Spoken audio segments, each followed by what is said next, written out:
President and members of the court.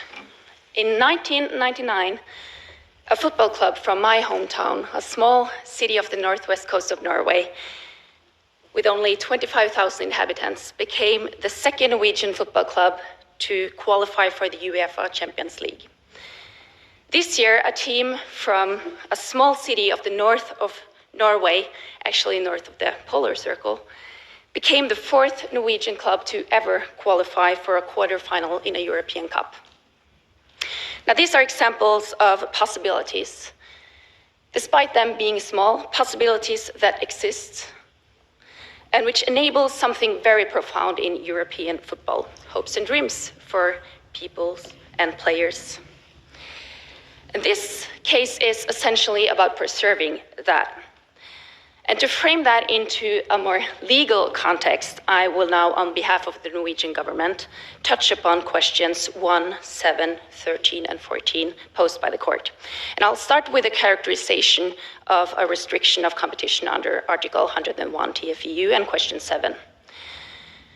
While acknowledging that a requirement of prior authorization backed up by sanctions is capable of restricting competition, the government questions at the outset whether such measures restrict competition by object rather than potentially by effect. It is true that the General Court in the ISU case considered that a prior authorization requirement in conjunction with a threat of exclusion amounted to an infringement by object. However, as we have heard many times during this hearing, the by-object assessment turns not only to the content of the decision, but must also be analyzed in light of its objective and economic and legal context. The objective and context of a prior authorization requirement imposed by a pan-European sporting competition organization to ensure that sporting competitions comply with common standards militates against it being classified as a by-object infringement. The General Court itself seemed to recognize that in ISU paragraph 108. Reference can also, for instance, be made by analogy to carte bancaire, paragraph 65 at SEC. That's case C6713.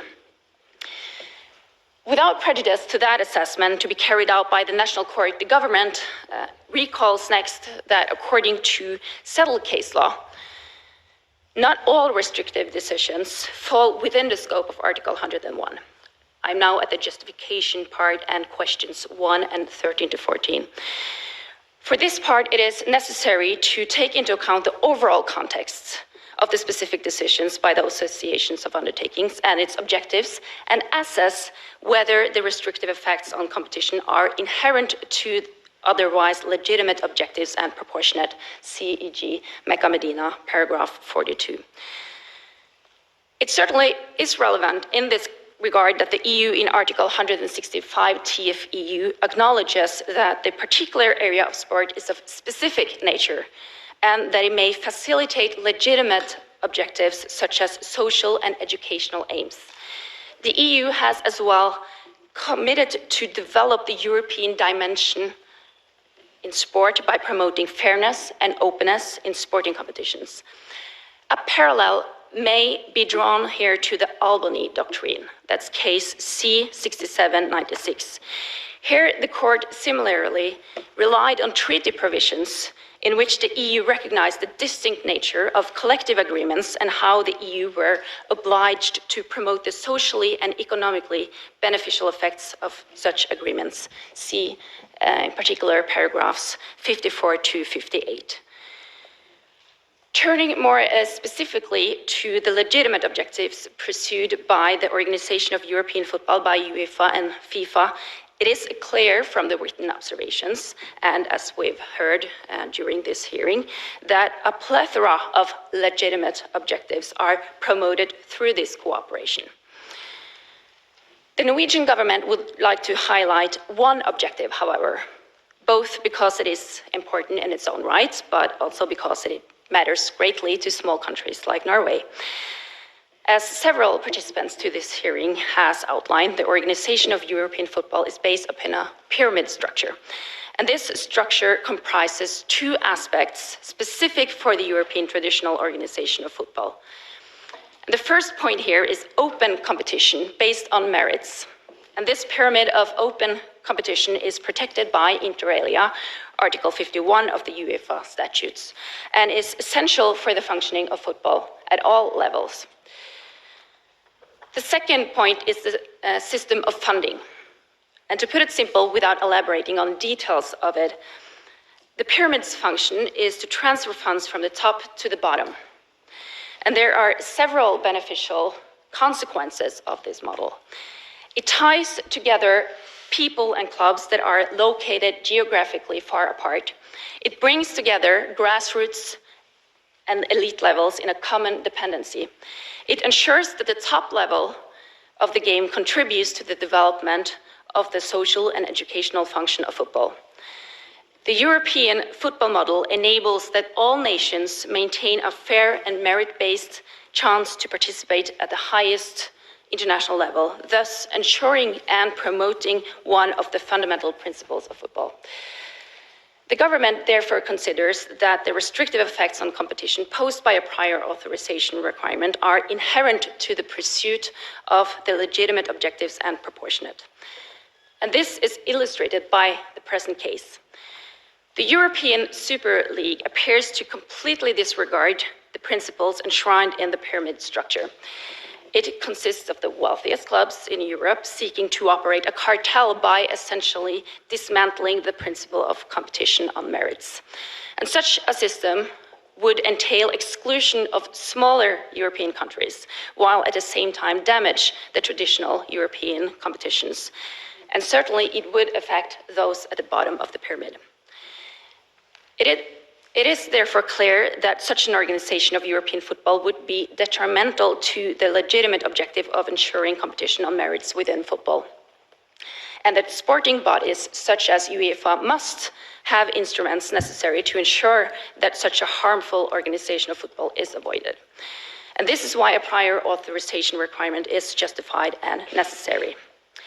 And it may be added that a prior authorization requirement is necessary to avoid that rich clubs free ride on the efforts of others, which essentially is at stake in this case.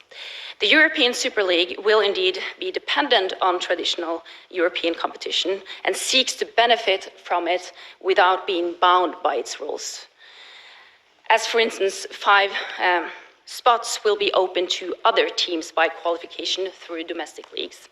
In this regard, there are examples outside the area of sports in which the court has recognized avoiding free riding as a legitimate objective. See, for instance, carte bancaire, paragraph 75. Finally, as concerns more specifically the question of necessity, the government appreciates that a requirement of prior authorization should in principle be governed by objective criteria, as noted by the General Court in the ISU case, paragraph 88 at SEC, and the Commission's written observations in our case. Yet, it is important to acknowledge that sporting organizations such as UEFA must be granted a measure of discretion as regards such matters. Attempting to regulate all matters a priori through objective criteria could prove counterproductive by promoting a formalistic and automatic assessment.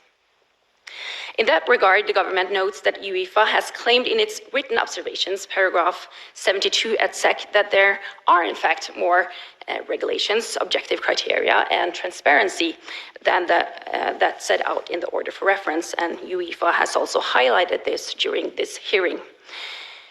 It therefore appears that these issues must be assessed by the National Court after UEFA has had the chance of building a more thorough factual record of the case. Now, drawing the lines together, the objectives behind the pyramid structure prove that UEFA and FIFA cannot automatically be considered to restrict competition by objects. The restrictive effects on competition which follow from a prior authorization requirement are inherent to otherwise legitimate objectives and proportionate. Hence, EU law enables the possibilities and preserves hopes and dreams for teams players and people across our continent, even those from the outskirts of Europe. Thank you for your attention.